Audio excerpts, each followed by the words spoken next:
Buenos días. Esto es Antiguo Testamento 2. Soy vuestro instructor, Roland Depew.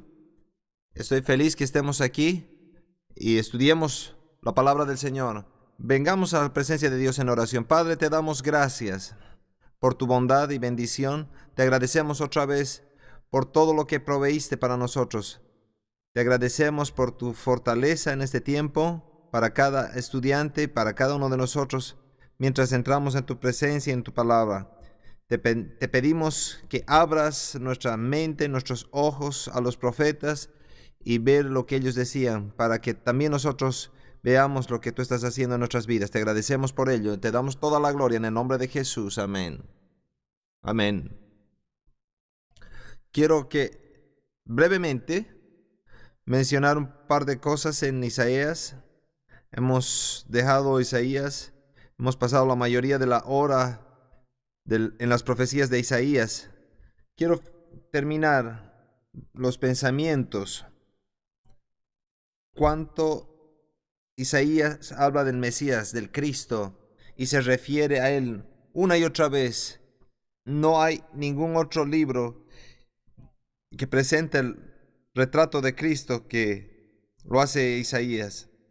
Hemos hablado en capítulo 7 que él habla acerca y promete a Emmanuel. En el capítulo 9, en el verso 6 dice: porque un niño nos es nacido, hijo nos es dado, y el principado sobre su hombro, y se llamará su nombre admirable, consejero, Dios fuerte, Padre eterno, príncipe de paz.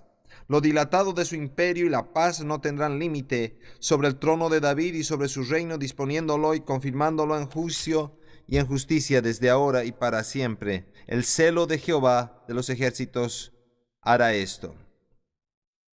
Otra profecía que Isaías nos da aquí y nos sugiere quién va a ser Jesús, y un hijo nos va a nacer, y dice su nombre, que vamos a reconocer y recordar en todas estas áreas.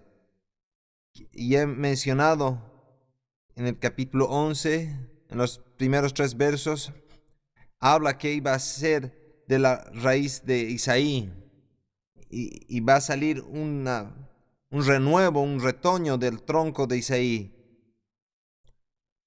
porque ellos iban a ser juzgados, pero va a salir de esa raíz. Y finalmente quiero ir al capítulo 52 en esta sección y date cuenta cómo habla acerca del Mesías. En el verso 13 nos da un cuadro de lo que vemos como el siervo sufriente, así como Isaías describe a Jesús.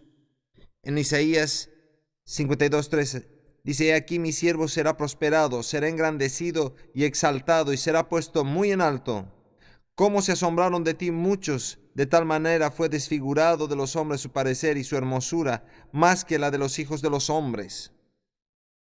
Él está profetizando aquí que Jesús va a ser tan golpeado y tan herido, y su apariencia sería desfigurada más que ningún otro hombre. La gente va a ser asombrada, van a ser sorprendidos cuando lo vean. Muchos, dice, serán asombrados más que cualquier otro hombre. Y empieza a describir el hecho. Va a ser tan sorprendente verlo, porque nosotros pensábamos que iba a ser el conquistador y ahora es destruida, parece.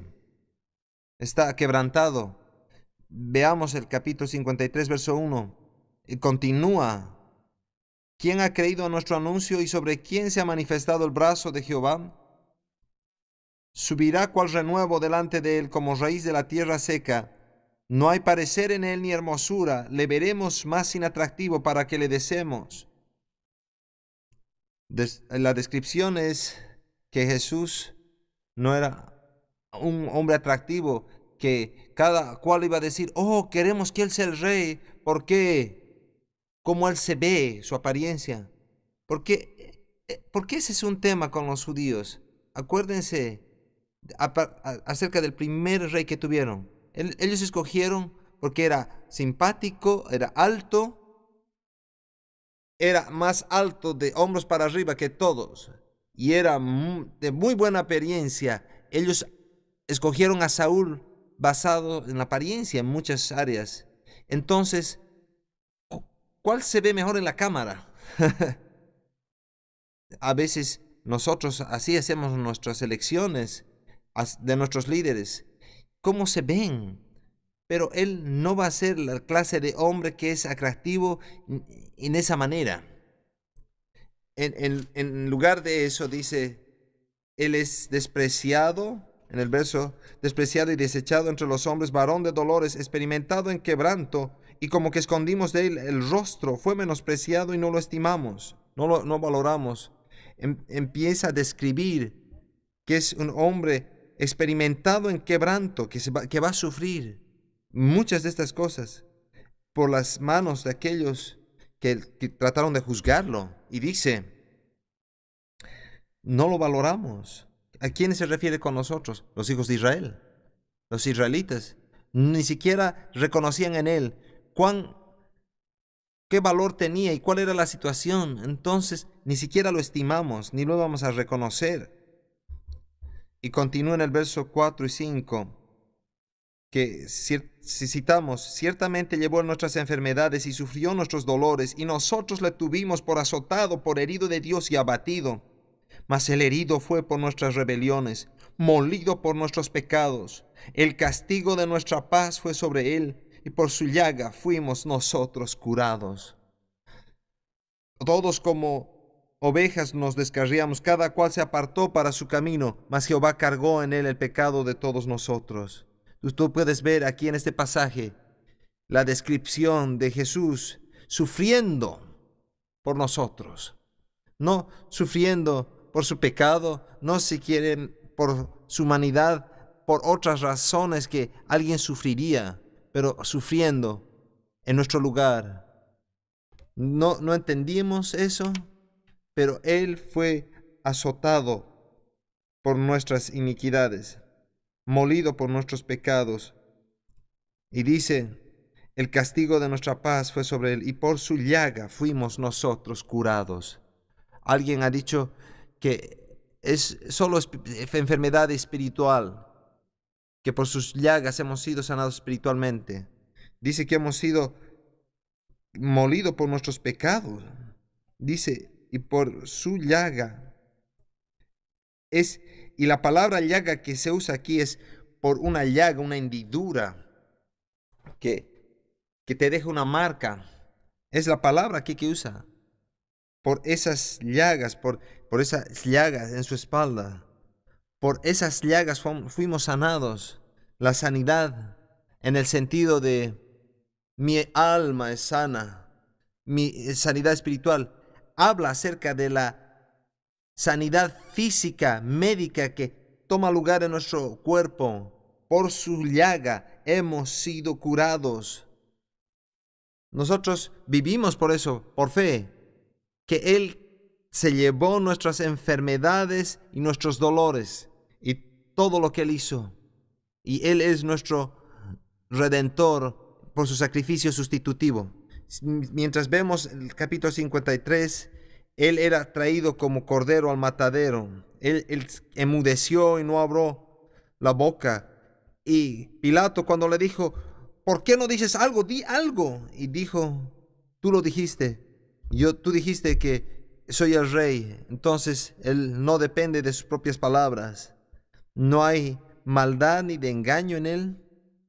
Verso 10 dice, con todo esto Jehová quiso quebrantarlo, sujetándolo a padecimientos. Cuando haya puesto su vida en expiación por el pecado, verá linaje, vivirá por largos días, y la voluntad de Jehová será en su mano prosperada. Y empieza a describir que Él murió por nuestras transgresiones. Él hizo todo esto. Y Isaías nos da este cuadro tan magnífico. ¿Y por qué Jesús murió por nuestros pecados? Hay muchos pasajes en Isaías que son citados en el Nuevo Testamento y por otros profetas. Todos ellos pueden ser un tremendo estudio o material de sermón. Yo voy a dejar que tú los ves y los prediques. Tenemos que continuar. Vamos a Miqueas. Miqueas era un contemporáneo a Isaías. Si tú ves la línea de tiempo, Miqueas tiene un tiempo más corto, pero es uno de los que vivió por más tiempo. Es un profeta de Judá y profetiza durante este mismo periodo de tiempo. Y lo que significa esto históricamente, y Miqueas vive en este tiempo, cuando el reino del norte va a ser destruido en el 722 antes de Cristo. Veamos Miqueas, encuéntralo. Veamos el capítulo 1 y verso 1. Miqueas dice, 1:1, palabra de Jehová que vino a Miqueas de Moreset en días de Jotam, Acaz y Ezequías, reyes de Judá, lo que vio sobre Samaria y Jerusalén. Entonces, esta es la palabra en el mismo periodo que se le da a otro hombre. Ahora, ¿te acuerdas que Isaías era de la familia real, en el palacio y todas esas cosas? Miqueas era de Moreset y no sabemos exactamente dónde es Moreset. Está bajo un velo, no entendemos. Creemos que era un pueblo que era unos 30 kilómetros al sur, ahí donde está la fortaleza de Gad, de donde era Goliat, de donde creció. Vamos a las historias de David y Goliat. Y Gad era en esa dirección, Moreset. Entonces nos indica que no es un hombre de la ciudad, no es parte de la realeza. Y las cosas que profetiza, aunque está en el mismo periodo, su concentración iba a ser el hombre común, no solo la gran ciudad Jerusalén. Él tenía más preocupación por la gente pobre. Entonces, ponemos en el mismo periodo de tiempo, pero predicando a distinto grupo de personas. El mensaje que nos dan aquí es,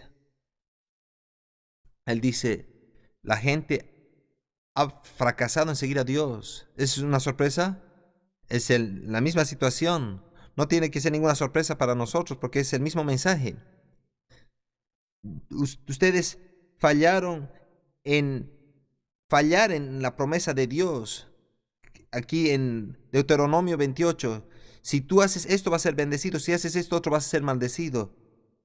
Y Él les dice, ¿saben ustedes por qué las cosas están yendo como están yendo? Porque ustedes no han seguido los mandamientos del Señor. Y inculpa a Israel por su pecado.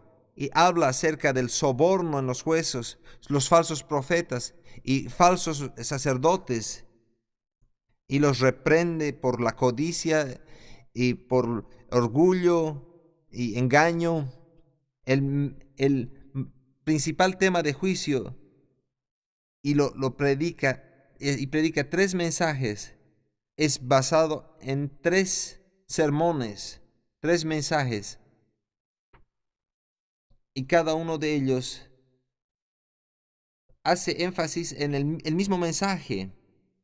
Si no sirven al Señor, se van a meter en problemas. Si lo hacen, el Señor los va a restaurar y va a haber un remanente de la gente. Y usa esa misma palabra en 2 o 3 lugares. Miqueas usa la palabra aquí 9 veces. Y siempre lo usa en escuchar al Señor, escuchar la palabra del Señor. Y esa es la palabra clave en el libro de Miqueas. Escucha la palabra del Señor. Y luego, en respuesta a esto, les dice, congréguense.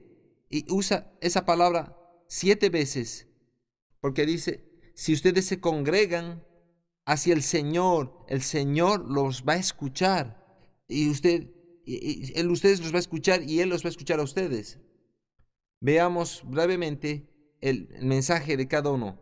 El primer mensaje, capítulos 1 y 2, Él predice el juicio que está viniendo. Veamos el capítulo 1, verso 5. Todo esto por la rebelión de Jacob y por los pecados de la casa de Israel. ¿Cuál es la rebelión de Jacob? ¿No es Samaria? ¿Y cuáles son los lugares altos de Judá? ¿No es Jerusalén? Haré pues de Samaria montones de ruinas y tierras para plantar viñas. Y Samaria es el reino del norte, donde tiene su gobierno. Y van a ser totalmente destruidos en su vida por los asirios. Y Dios está prometiendo, dice, haré de Samaria montones de ruinas, y les está advirtiendo acerca del juicio. Capítulo 2, verso 1. Hay de los que en sus camas piensan iniquidad y maquinan el mal, y cuando llega la mañana lo ejecutan porque tienen en su mano el poder. ¿No es este un cuadro muy importante, interesante? Se quedan despiertos en la noche y maquinan planes malvados, y están ahí en cama pensando qué van a hacer mañana, y en la mañana se levantan y lo hacen. Una cosa es maquinar y la otra cosa es actuar en ello. Por eso dice, van a ser destruidos. En el verso 3 dice, por tanto así ha dicho Jehová, he aquí yo pienso contra esta familia un mal del cual no sacaréis vuestros cuellos, ni andaréis erguidos, porque el tiempo será malo.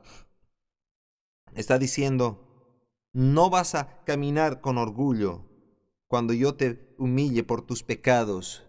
Entonces, este primer mensaje es acerca del juicio y cómo Dios los va a destruir si ellos planean sus propios planes. El segundo mensaje de Miqueas es uno de condenación con liberación. Va a ser seguido con liberación en estos pasajes, capítulo 3, capítulo 4 y 5. Es el segundo mensaje. Ya te he dicho. Capítulos 3 y 4 y 5. Es un mensaje de destrucción. Capítulo 3, verso 5. Así ha dicho Jehová acerca de los profetas que hacen errar a mi pueblo y claman paz cuando tienen algo que comer, y al que no les da de comer proclaman guerra contra él. ¿Quién? Dios no pone nada en sus bocas. Si Dios no pone la palabra que estos profetas están hablando en sus bocas, entonces ¿quiénes son? Son falsos profetas. Si Dios no les ha dado, ¿y qué están diciendo? Están declarando paz y claman paz. Todo va a estar bien, paz y seguridad. Están declarando el mensaje equivocado. Yo no he puesto ese mensaje en sus bocas. Y aquí lo pone muy claro, que son falsos profetas y que Dios los va a juzgar. Aquí me gusta en el verso 6 lo que dice, por tanto de la profecía se os hará noche y oscuridad del adivinar, y sobre los profetas se pondrá el sol, y el día se entenebrecerá sobre ellos. En otras palabras, no van a poder ver, no van a tener ninguna visión, no van a entender lo que Dios está haciendo en sus vidas. Y les predica a ellos. Si no siguen estas cosas, van a ser destruidos. En capítulo 4, verso 3, yo quiero que hagan una nota rápido. 4:3.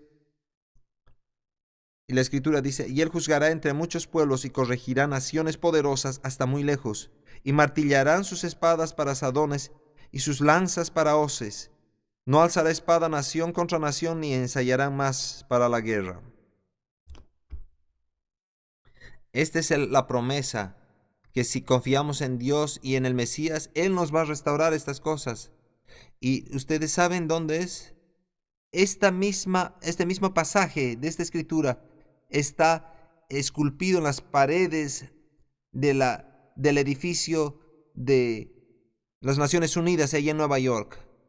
Dice, y martillarán sus espadas, y no alzará espada nación contra nación, ni se ensayarán más para la guerra. No vamos a tener que pelear, no va a haber más guerra. ¿Por qué los falsos profetas profetizan eso? Los profetas están profetizando paz y seguridad. No tenemos que preocuparnos de esto. Pero dice, esto no va a suceder hasta que yo lo haga.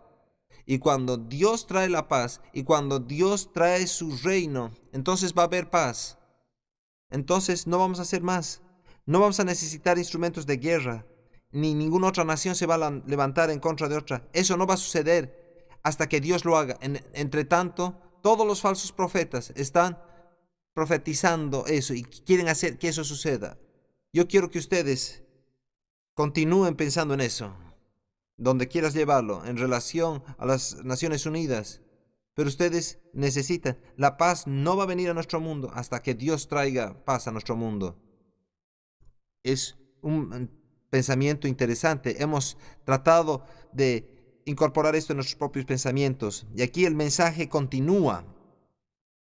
Vamos a ver algo más en este segundo, Miqueas 5:2.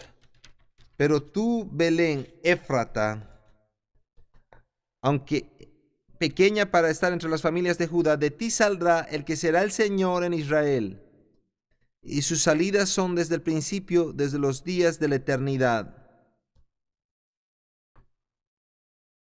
Nosotros no solo reconocemos esto como una profecía que Jesús iba a nacer en Belén, dice, pero tú, Belén, pequeña, de ti va a salir este hombre, y que lo describe aquí, que será el que regirá Israel. Nosotros, no solamente nosotros entendemos esto, cuando nosotros vamos a Mateo 2, acerca de los los magos que vienen al rey Herodes. Hemos venido a adorar al nuevo rey que ha nacido, hemos visto su estrella. Y él dice, ¿qué rey? ¿De qué están hablando? No hay aquí, yo no he tenido últimamente hijos. ¿Qué pasa aquí? Y llama a sus sabios. ¿De qué están hablando? ¿Cuál es la profecía?, les pregunta. Y sus sabios van a Miqueas y encuentran en el rollo donde dice, lo que para nosotros es Miqueas 5:2, que él nacería en Belén. Entonces es por esa razón que él envía a los soldados para que maten a los hijos pequeños menores de 3 años. Porque interpretan esta escritura. Van a ser en Belén. Entonces, Dios tenía un mejor plan. Él sabía que José y María y el pequeño Jesús se fueron y los magos regresaron por otro camino. Entonces, esto va a ese pasaje. Ese es el pasaje que fue interpretado para entender esto. Entonces, el tercer mensaje que Miqueas predica es una denuncia del pecado, pero también hay una promesa, si ellos entienden. Veamos el capítulo 6. Oíd ahora lo que dice Jehová, levántate, contiende contra los montes y oigan los collados tu voz. ¿Qué está describiendo aquí? Que Dios llama a la corte en sesión y dice, yo soy el juez, y llama a sesionar la corte. A los árboles, los campos van a ser los jueces. Ahora defiende tu caso aquí. Y él pone esta corte ahí en los montes, en los collados, y llama al jurado. Y Dios pone su caso, abre su caso contra el pueblo y empieza describiendo la destrucción y las cosas que van a suceder. Ustedes pueden defender su caso. Yo una sola cosa quiero. Veamos el verso 8, capítulo 6, 8. Oh hombre, él te ha declarado lo que es bueno. ¿Y qué pide Jehová de ti? Solamente hacer justicia y amar misericordia y humillarte ante tu Dios. Esta es una de las escrituras que suena muy simple. Eso es lo único que tienes que hacer para complacer a Dios. Es verdaderamente simple, ¿no es así? Pero si tú haces esto, ¿es lo que realmente necesitamos? ¿Qué es hombre lo que no entiendes? Hacer justicia y amar misericordia y humillarte ante tu Dios. Si tú pasas todo tu tiempo haciendo esas tres cosas, ni siquiera te vas a preocupar por las otras cosas. No te vas a preocupar por el pecado que quiera entrar. Porque si haces justicia y amas misericordia y humillarte ante Dios, Dios va a cuidar en todos los otros aspectos de tu vida, de lo que necesitamos. Y el cuadro aquí, en todas estas cosas. Y Dios describe varias cosas acerca de pastorear sus ovejas. Capítulo 7, verso 18, al final del libro dice, ¿Qué Dios como tú que perdona la maldad y olvida el pecado del remanente de tu heredad? No retuvo para siempre su enojo, porque se deleita en misericordia. Él volverá a tener misericordia de nosotros, sepultará nuestras iniquidades y echará en lo profundo del mar todos nuestros pecados. Aleluya. Cumplirás la verdad a Jacob y a Abraham, la misericordia que juraste a nuestros padres desde tiempos antiguos. Él dice, ¿quién es como nuestro Dios que, que perdona nuestra maldad y olvida el pecado y lo echa a lo profundo del mar? Y Miqueas predica este mensaje. Dios va a venir y te va a juzgar, pero si solamente lo sirves. Y este mensaje parece que ya está desgastado, pero lo que tienes que darte cuenta que ellos están hablando en distintos periodos de tiempo, está hablando a nuevas generaciones, ya ha crecido y le están predicando y el mensaje cambia de lo que estamos predicando ahora. Si solamente sirves a Dios y haces lo que es justo. Y a veces cuando vamos libro por libro, parece que todos dicen lo mismo. Todos lo están diciendo en distintas generaciones y tienen una perspectiva un poco diferente.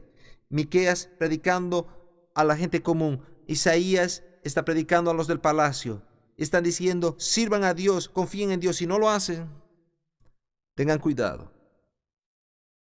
Entre medio, parece que hay una brecha entre Isaías, Miqueas y el siguiente, porque pasa harto tiempo hasta que llegue otro profeta, pero tienes que entender que habían probablemente otros profetas que solamente predicaban, profetas orales que no escribían, están predicando su mensaje. Algunos estábamos discutiendo esto más temprano. Todo esto, estos escritores estaban predicando el mensaje y luego venían y lo escribían.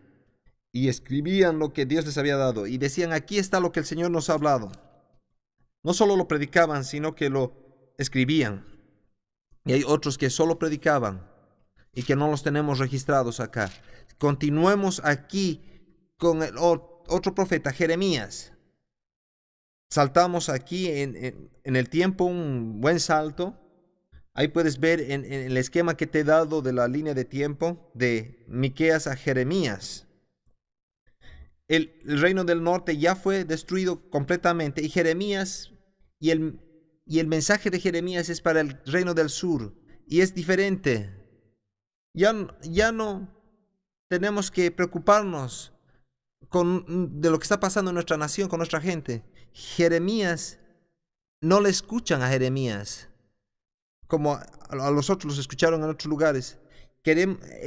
Identificamos a Jeremías que predicó esto porque dice al principio del libro de Jeremías, volquemos ahí, Jeremías 1:1, las palabras de Jeremías, hijo de Hilcías, de los sacerdotes que estuvieron en Anatot, en tierra de Benjamín.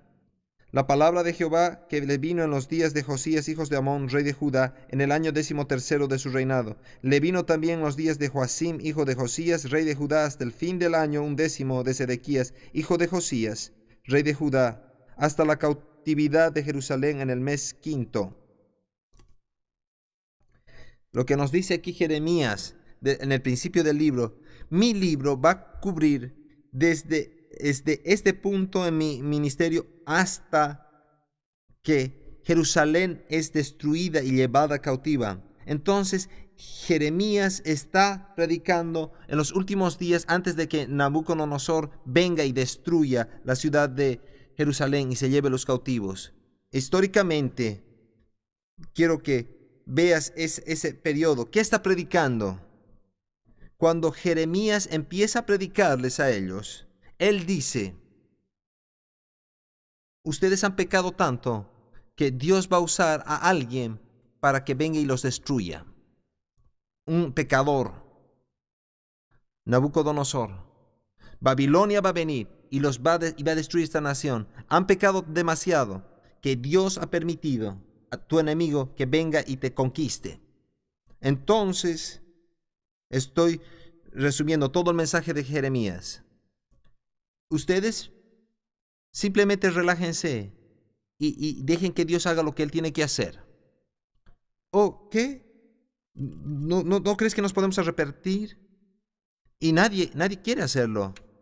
Y nadie está tratando de arrepentirse. Entonces dice, ustedes ya se han ido tan lejos que la cosa que Dios me está diciendo que les diga a ustedes que simplemente se rindan y les va a ir mejor. Si pelean, van a prolongar esto y se va a poner la situación peor. Porque ya se han ido demasiado lejos y Dios no va a arrepentirse de lo que va a hacer. Y Él ya tiene las ruedas en funcionamiento y los va a destruir.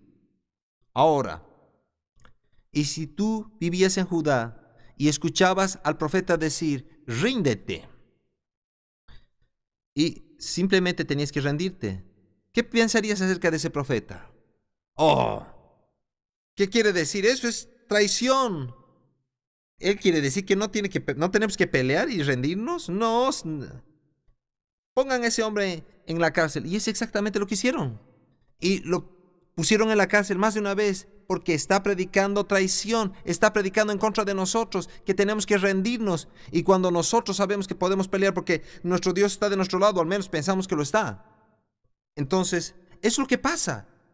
Ellos quieren servir a Dios, ellos quieren clamar que Dios está de su lado, pero no lo sirven. Entonces, Dios dice, y lo aclara Jeremías, ellos van a ser destruidos y simplemente que se rindan. Jeremías es un profeta, es descrito como el profeta llorón. Veamos el capítulo 9. ¿Por qué era un profeta que lloraba? Él sabía que su nación iba a ser destruida y no hay otra alternativa. Ellos van a ser destruidos, eso le dijo Dios. 9:1. Oh, si mi cabeza se hiciese agua, si mis ojos fuesen fuentes de lágrimas, para que llore día y noche los muertos de la hija de mi pueblo. Oh, ¿quién me diese en el desierto un albergue de caminantes, para que dejase a mi pueblo y que ellos me apartase? Porque todos ellos son adúlteros, congregación de prevaricadores. Yo quisiera dejar este lugar, que si simplemente pudiera llorar por el pecado de mi pueblo y por todas las cosas que están sucediendo. Y todas las sucediendo. Veamos capítulo 13, verso 17. Mas si no oyeres esto, en secreto, si no van a escuchar el mensaje, en secreto llorará mi alma a causa de vuestra soberbia, y llorando amargamente se desharán mis ojos en lágrimas, porque el rebaño de Jehová fue hecho cautivo. Jeremías simplemente lloraba por su gente. Oh, y él lloró y lloró. Hay varios pasajes que hablan y llamamos a Jeremías el profeta llorón. Y él dice, yo no puedo ver ningún resultado, no puedo ver otra manera. Todo va a ser perdido. Porque si tú ves otra vez la línea de tiempo, Jeremías es contemporáneo con otros profetas. Vamos a nombrar algunos, 2 o 3. Quizás no en esta hora, sino en las siguientes. Nahum, Habacuc, aún quizás Ezequiel o Daniel son contemporáneos con Jeremías. Jeremías vive en Jerusalén y ve a la nación siendo destruida porque Dios dijo que se rindan. Él está advirtiendo acerca del juicio de Dios y les dice que no hay esperanza ni restauración, que sí va a venir más tarde, pero si ellos se arrepienten ahora, todo va a ser más fácil en este proceso. Jeremías aún profetiza que iban a ser llevados por 70 años cautivos. Nadie quiere escuchar ese mensaje. No, nadie le gusta lo que Jeremías predica. Él dice, ríndanse, van a ser cautivos por 70 años. La única esperanza que les da, si ustedes se rinden, les va a ir más fácil. Pero Dios promete, una vez que acabe, es que Dios los iba a restaurar y los iba a traer de regreso. ¿No ha hecho eso Dios? Entonces, 70 años han pasado, hasta el día se cumple. Y ellos fueron llevados cautivos.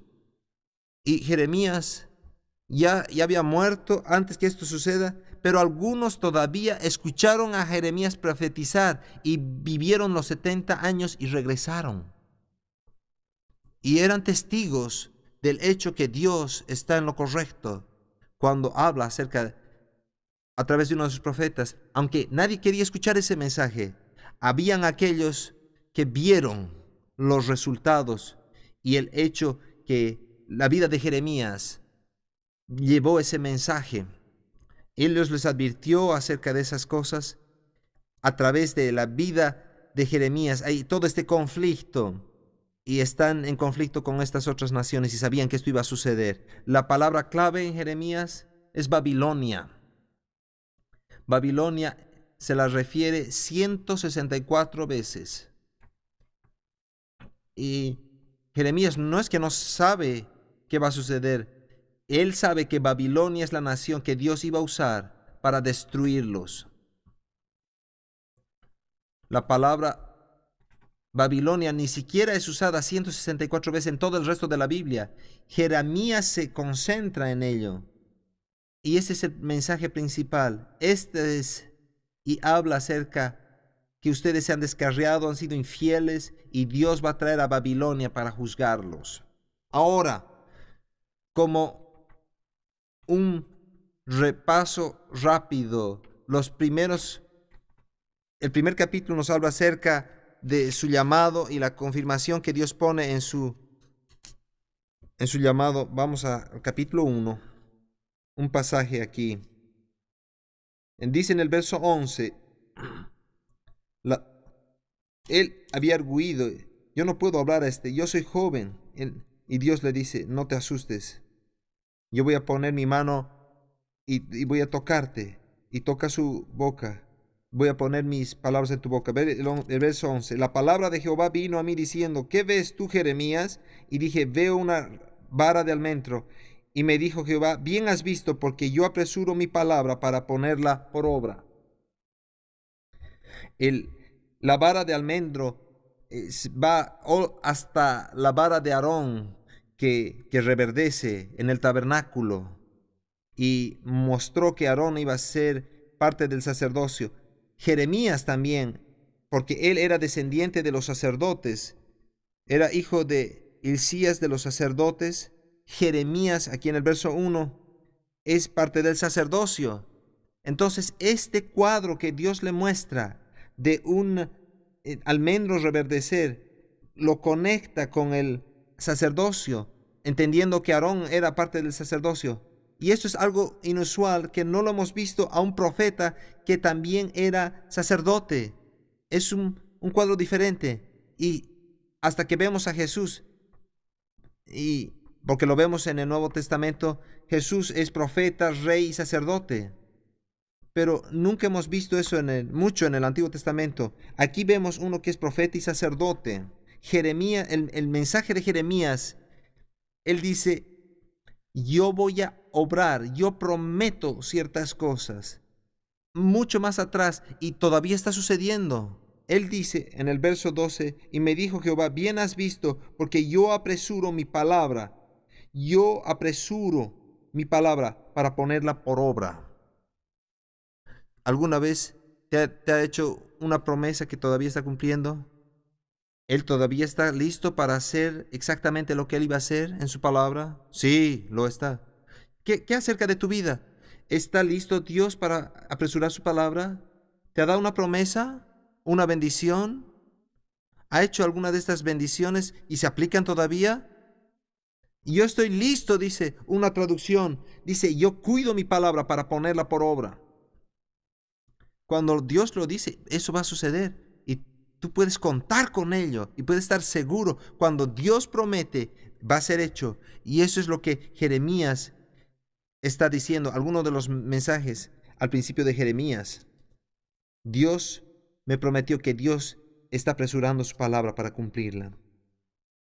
Después que él es llamado al ministerio, capítulo 1, capítulos 2 al 42, 2 al 45, profetiza Judá.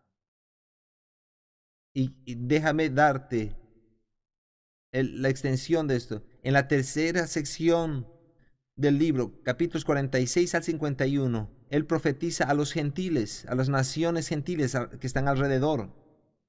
Él predica el mensaje de Dios y todavía predice y los resultados de sus vidas. Y el último capítulo, el capítulo 52, es el resumen, es un suplemento histórico, es el resumen de los últimos días de Jerusalén, donde cuenta toda la historia. Y esto es lo que pasó, es el capítulo 52.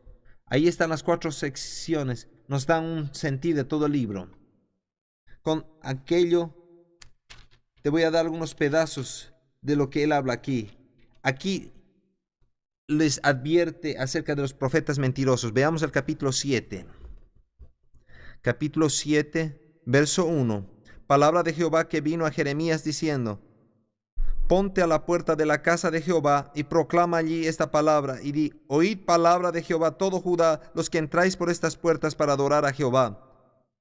¿Cuáles puertas está diciendo? Él está en la casa del Señor. ¿Por qué está ahí? Porque él es un sacerdote.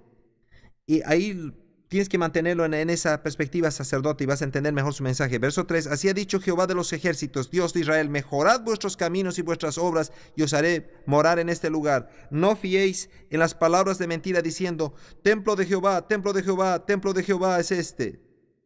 Estas personas están diciendo: el templo de Jehová es invencible. Si nosotros confiamos en... Estos son profetas mentirosos. No confíen en los labios de estos que les mienten. Confíen en la palabra del Señor. Está tratando de advertirles de que ellos no pueden hacer eso. Veamos el verso 8. He aquí vosotros confiáis en palabras de mentira que no aprovechan. Que no aprovechan. No van a traer nada bueno. El Señor dijo: esto es lo que va a suceder. Acostúmbrense a eso. Y este es su mensaje. Van a perder tu confianza en la nación, porque la nación va a caer. Y no es un mensaje popular. Continuemos más adelante y nos da algunos otros ejemplos. En el capítulo 18 le envía a ver al alfarero y ve ahí en el torno del alfarero: yo estoy obrando en vuestra vida, te estoy moldeando. Ustedes han visto al alfarero cómo ellos moldean y toman un pedazo de arcilla y empiezan a moldear y sale una vasija. Y luego dice, el alfarero destruye lo que hace. Y tengo el poder para volverlo a moldear. Otra vez amasar y empezar de nuevo. Algunos de ustedes piensan que están en las manos del alfarero y de repente todo se destruye. Dios usa este cuadro y Jeremías predica este mensaje en el capítulo 18. Veamos el capítulo 23. Veamos el capítulo 23. En el capítulo 23 Dios les advierte y le dice: oh, pastores que destruyen y dispersan las ovejas de mi rebaño, dice Jehová, se van por distintas direcciones, porque no han cuidado ni apacentado a mi pueblo. Veamos el verso 5, verso 23, 5. He aquí vienen días, dice Jehová, en que levantaré a David, renuevo justo, y reinará como rey, el cual será dichoso y hará juicio y justicia en la tierra. En sus días será salvo Judá, e Israel habitará confiado, y este será su nombre, con el cual le llamarán Jehová, justicia nuestra. Por tanto, he aquí vienen días, dice Jehová, en que no dirá más: vive Jehová que hizo subir a los hijos de Israel de la tierra de Egipto, sino: vive Jehová que hizo subir y trajo la descendencia de la casa de Israel de la tierra del norte y de todas las tierras a donde yo los había echado, y habitarán en su tierra. ¿Y eso ya ha acabado de cumplirse? No, todavía se está cumpliendo ahora. Están viniendo de todas las naciones. Cuando, va a venir el día en que digan, no van a decir que nos ha hecho subir de Egipto, sino que nos está trayendo de todas las naciones a este lugar. Y cuando eso suceda, dice, va a venir alguien que va a reinar, que vendrá de Judá, y su nombre llamarán Jehová, justicia nuestra. En hebreo es Jehová Tzidkenu, Jehová nuestra justicia. Puedes estudiar esa palabra hebrea en tu Biblia de estudia. Jehová Tzidkenu, el Jehová justicia nuestra, el que nos va a guiar en justicia, y va a venir en el día cuando Él venga a reinar y va a cuidarnos en todas estas cosas. Entonces lo vamos a necesitar a Él, porque Él nos va a liberar de todas estas naciones. Cuando llegue ese punto, el Señor, que es nuestra justicia, va a reinar en esta tierra. Él no vino la primera vez sobre toda la tierra. Él vino a reinar y a gobernar sobre el pecado. Y ahora Él está viniendo por segunda vez a reinar sobre toda la tierra. Entonces lo vamos a conocer como el Señor de nuestra justicia. Y Jeremías profetiza eso con mucha anticipación, las profecías del Mesías. Y en respuesta a todo esto, un pasaje breve en el capítulo 22. Jeremías vivió durante el tiempo donde habían reyes que sirvieron a Dios y luego les daban la espalda. Y había un rey que era especialmente ofensivo a Dios. Jeremías 22, empezando en el verso 24, dice: vivo yo, dice Jehová, que si Conías, hijo de Joacim, rey de Judá, fuera anillo en mi mano derecha, aún de allí te arrancaría. Aunque él tiene la señal en su mano derecha, aunque es el líder, lo arrancaría. Y veamos lo que dice en el verso 28. ¿Es este hombre Conías una vasija despreciada y quebrada? ¿Es un trasto que nadie estima? ¿Por qué fueron arrojados de él y su generación y echados a tierra que no habían conocido? Y dice: ¿qué está pasando aquí? ¿Qué está sucediendo? Tierra, tierra, tierra, oye palabra de Jehová. Así ha dicho Jehová: escribid lo que sucederá a este hombre privado de descendencia, hombre a quien nada prosperó sucederá en todos los días de su vida, porque ninguno de sus descendientes logrará sentarse sobre el trono de David ni reinar sobre Judá. ¿Quién es este hombre Conías? ¿Y qué pasa? Él ha rechazado a Dios, que Dios dice, aunque esté en el linaje de David. ¿Qué dijo del linaje de David? Ellos van a reinar sobre el linaje de Israel por siempre. Y alguien va a venir sobre la casa de Israel, y él está en el linaje de David, pero es tan impío que lo consideremos sin hijos. Nadie de su descendencia va a reinar sobre la casa de Israel. Muy bien. Nos vamos a otra rama de la familia de David, y nadie piensa nada acerca de esto por siglos. Pero quiero darte este pedazo de información para que tú conectes esto. En Mateo capítulo 1, Mateo traza la genealogía de Cristo, David, Salomón, hasta Jeconías. En capítulo 1 lo llama Jeconías y traza hasta Jeconías, hasta el hombre llamado José. José, que era el supuesto padre de Jesús. José y María. Pero la promesa era que nadie de Jeconías se iba a sentar en el trono de David. Entonces, tenemos un problema aquí. Y si este hijo Jesús, si es hijo de José, él no puede sentarse legalmente en el trono porque su familia ha sido maldecida. Pero no es hijo de José, ¿no es así? Tú sabes el resto de la historia. Ya estás más adelante de mí, porque este no es el hijo de José.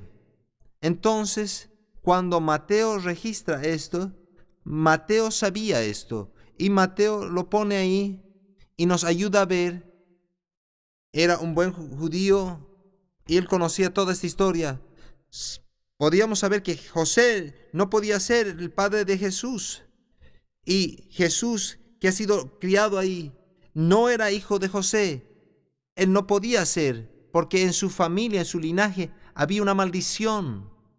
Ahora, por otro lado, vamos a Lucas capítulo 3 y podemos leer el linaje otra vez. Y dice en Lucas que es el linaje de José, pero lo que en realidad es, él está trazando el linaje de María en Lucas 3. Y en Lucas 3 va por otro lado de la familia y salta Jeconías. Y Jesús es nacido de una virgen de María, que su familia tiene el derecho de sentarse en el trono del león de la tribu de Judá. ¿No es eso sorprendente lo que Dios pone estas historias y cómo esto sucede? Y cómo nosotros, aquí está Jeremías, siglos antes, nada que ver con el Mesías, y él maldice al linaje de Jeconías y prueba que no puede ser el padre de Jesús. Él es nacido de una mujer por el poder del Espíritu Santo, de una virgen, y él es rey, y él reina sobre la casa de David, y Jeremías lo predice. Aleluya. Alabado sea Dios.